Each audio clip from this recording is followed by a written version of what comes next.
the new sets, right? This is how they work. So let's start with Silicon Moon Serenade. So the 2-piece is simple, right? Gives ER.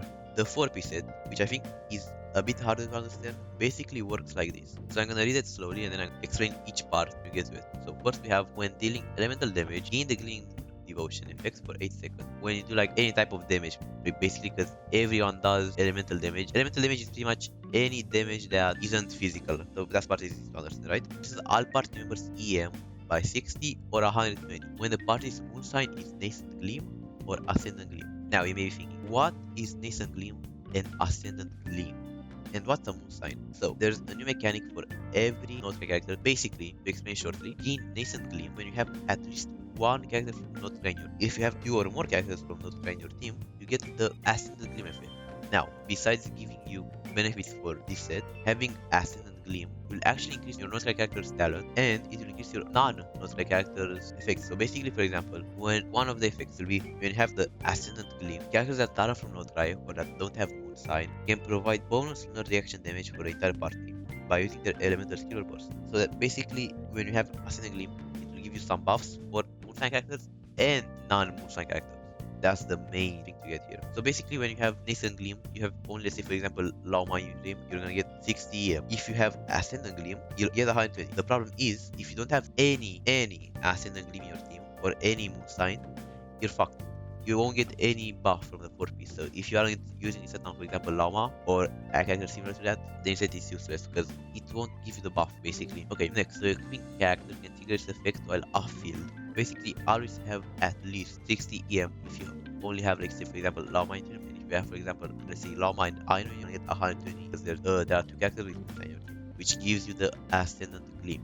Next, all party members' lunar reaction damage is increased by 10% for each different Gleaming Moon effect that the party members have. Now, this is the insane part, because you may ask, what's the Gleaming Moon effect? Basically, from what we've seen, every artifact set in Nod-Krai will give you a different Gleaming Moon effect. So, for example, this set gives you a Gleaming Moon Devotion, which, as I said before, gives you EM depending on your moon sign. And if you are using other Gleaming Moon effects, like the other set will get into a bit, then you'll have 20% lunar reaction damage bonus from this set. And the last part is effects from Gleaming Moon can stack. So for example, you cannot have, like, let's say 240 EM, right? Because it won't stack, it will only work for one character. Okay, next we have Night of the Skies Unveiling. 2-piece gives you EM. Now 4-piece is the thing that's more important. So whenever party members trigger lunar reaction, if the keeping character is unfilled, gain the Gleaming Moon Intent. So before we had Devotion, now we have Intent. These are 2 different Gleaming Moon effects, so they stack.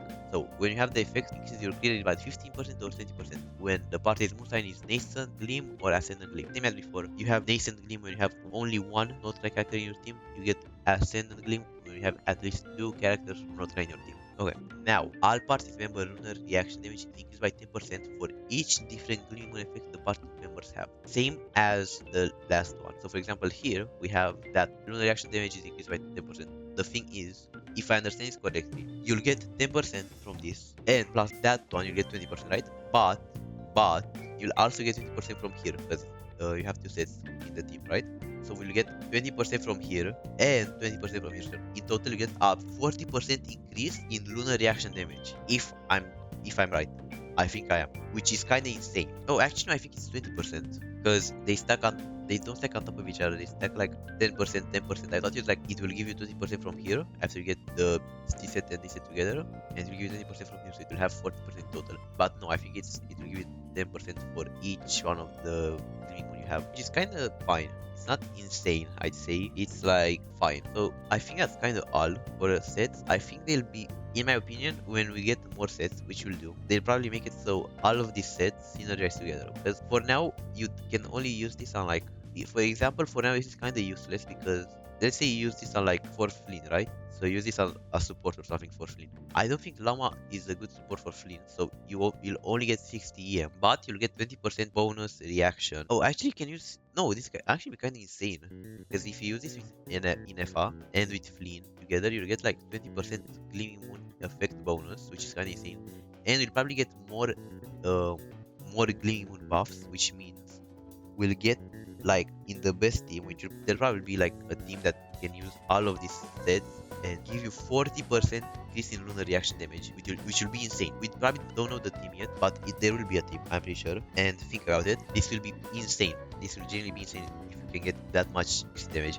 My only concern is genuinely if they will make the content way harder now. That's the only thing I'm scared about, because if they make insane sets like this where they'll increase the damage for lunar reaction by 40% by the end, like I'm telling you, you're gonna get more arty sets. They're gonna have to increase the HP to make it like difficult for people that are using Nod-Krai characters, which will be kinda bad for people that don't wanna, pull for Nod-Krai characters because they don't like that character. So that's the only thing I'm kinda worried about. I think it's kinda time to think, like, we'll see. I don't wanna be pessimistic because maybe I'm just overreacting. But for now, even a 20% increase in lunar reaction damage is kind of insane. If you double it and make it 40%, it will be even more insane because lunar reaction already does so much damage. So yeah, I think that's kind of how the artifacts work. I will explain it in a way that's more easy to understand. Thank you for watching. Please subscribe. Bye bye.